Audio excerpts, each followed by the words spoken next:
Chapter 69. Protection Amulet. Klein looked over and saw the person inquiring about the cow teeth panel. The man was less than a meter away from him. He was wearing a black suit and a halved top hat of the same color. He had a cane adorned with silver in his hand and a pair of gold-framed spectacles on his face. He had a refined bearing. "Yes, do you need it? This can here costs 3 solly. $1. The owner of the stall was wearing a long black robe, one filled mysticism traits. The inquirer, whose sideburns were pale yellow, thought for a moment before saying, "Can it be cheaper? I still need to buy other ingredients too. For example, this bottle of white-edged sunflower petals." "I know." The stall owner considered for a few seconds before grudgingly replying, 2 solly and 6 pence. "I don't think you can find a price cheaper than that." "No." Klein immediately felt that he was overthinking things after seeing how the bespectacled man was buying ingredients other than the cow teeth panel. However, he still tapped his glabella twice as an act of caution. He swept the man with his spirit vision. "No problems. He looks very healthy. His emotions are all right, too. Mister, you need to keep this up." Klein retracted his gaze, turned around and looked at the stall selling homemade amulets once again. The amulets were placed neatly before him. Some of them were made of pure silver, some with steel, others forged from gold.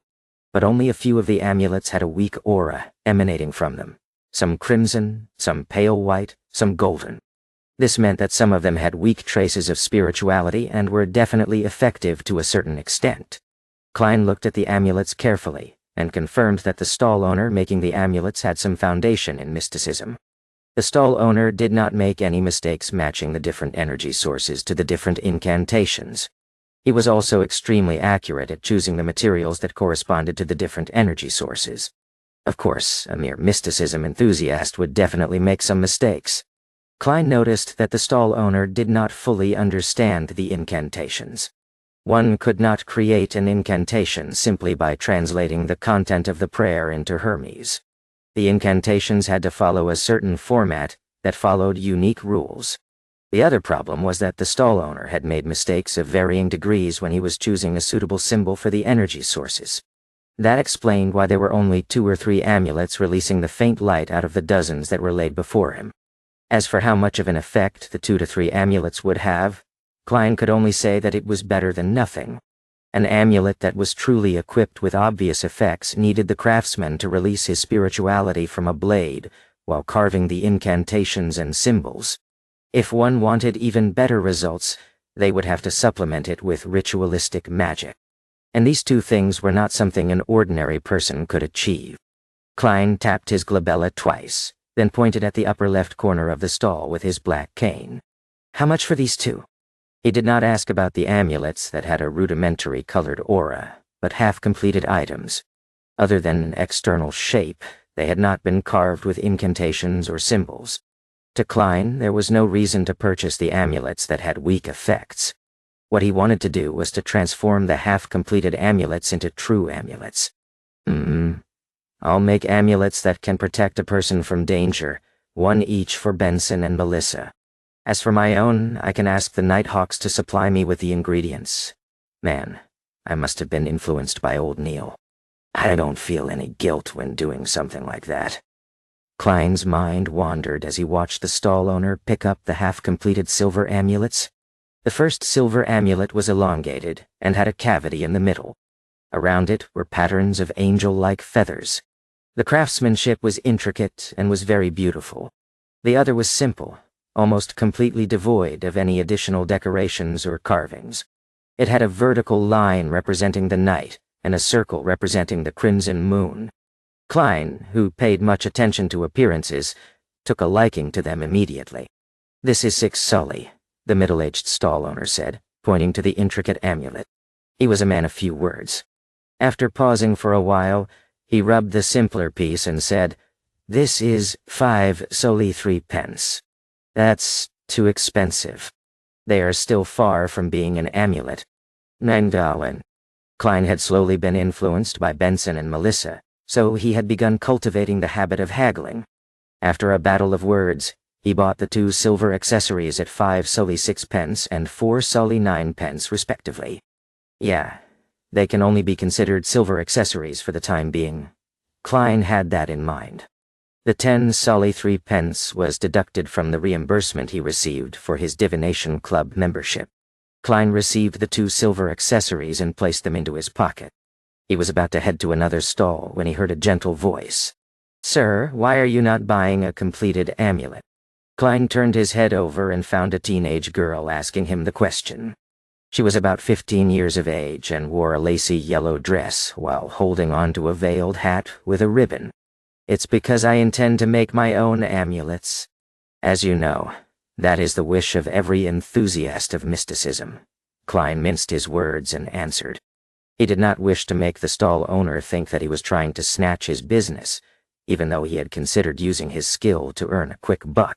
The teenage girl had naturally curly brown hair, and her face was adorable due to her baby fat.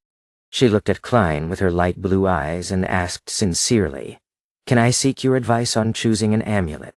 "Well, I was introduced here by a friend. I've been here several times and have a deep interest in mysticism. But I still do not know too much about it, and she, my friend, is going to turn 16 soon. I wish to select an amulet as a gift to her. I didn't bring her along as I wanted to be a surprise. I had previously sought her advice, but I cannot remember a lot of the critical points." "Why?" Klein gave a gentlemanly smile. "What kind of protection amulets are you looking for? Something to avert misfortune? Something to avoid illnesses? Something that gives fortune?" Different requirements would require different energy sources, which means that they must point to different gods. Different gods would have different corresponding constellations, and the different constellations would mean that different materials have to be used. For example, the incantation for averting misfortune would belong to the Empress of Misfortune and Horror, who is the Evernight goddess. As mysticism enthusiasts, we all know that the symbol of the Evernight goddess is the moon. The corresponding metal would thus be pure silver. Therefore, if we hope to avert misfortune, it is best that we choose an amulet that is made of pure silver and has the corresponding incantations. We would also have to make sure that the incantations are of the correct language and format. The corresponding symbol of the Empress of Misfortune and Horror means the path number, the spell's characteristic, and the relative positions of the symbols, etc., must also be correct. But this is too complicated. And there's no need for me to explain this for you," Klein added inwardly. The girl's eyes sparkled. She asked with a little doubt, "Can a follower of the goddess wear an amulet belonging to another god?" "No problem. The gods do not mind such small matters," Klein consoled her. It was not a problem for the person wearing the amulet, but the person creating the amulet had to be careful.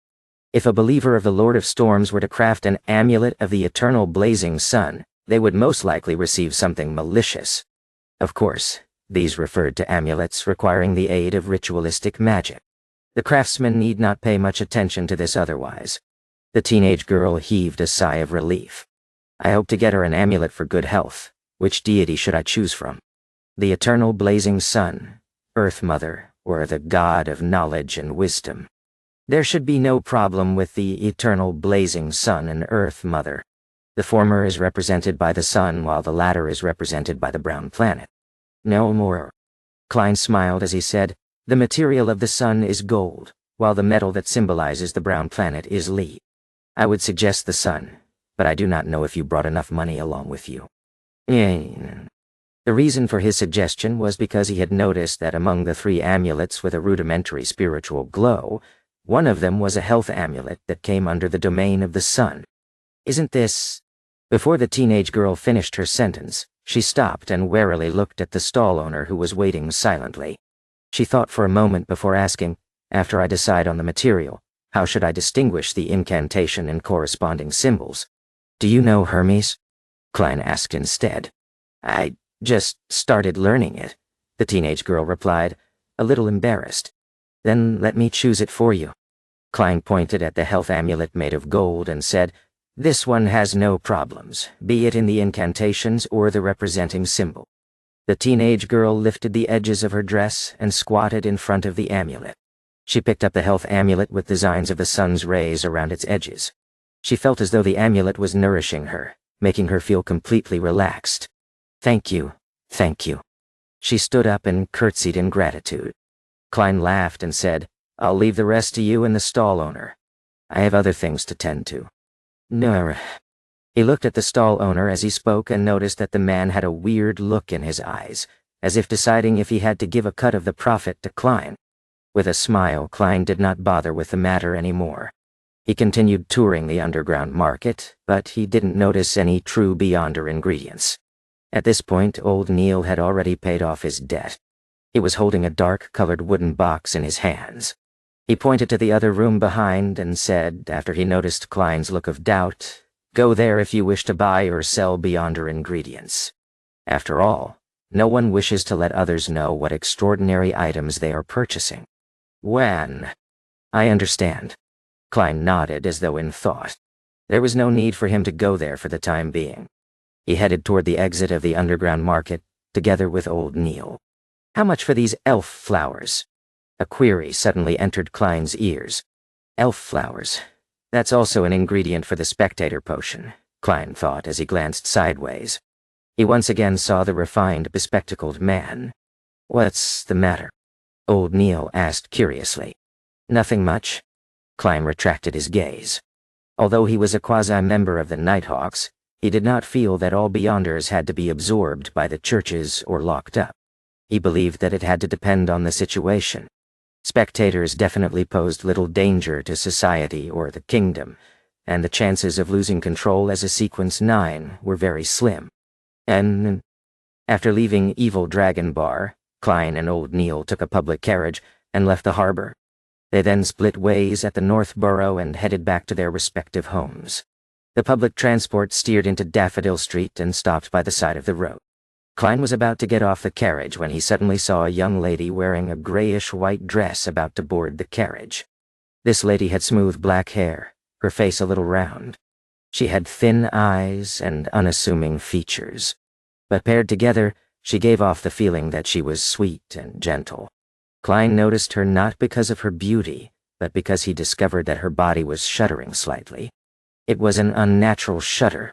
"Miss, are you all right?" Klein asked in concern. The young lady shook her head abruptly.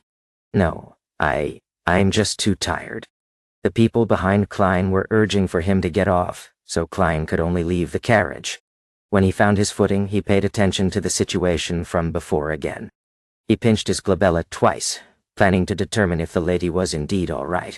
He had the intention of sending her to the hospital if she had a serious illness that was going to act up soon. Activating his spirit vision, the colors of the aura started to surface. Klein turned around and prepared to look at the sweet and gentle young lady.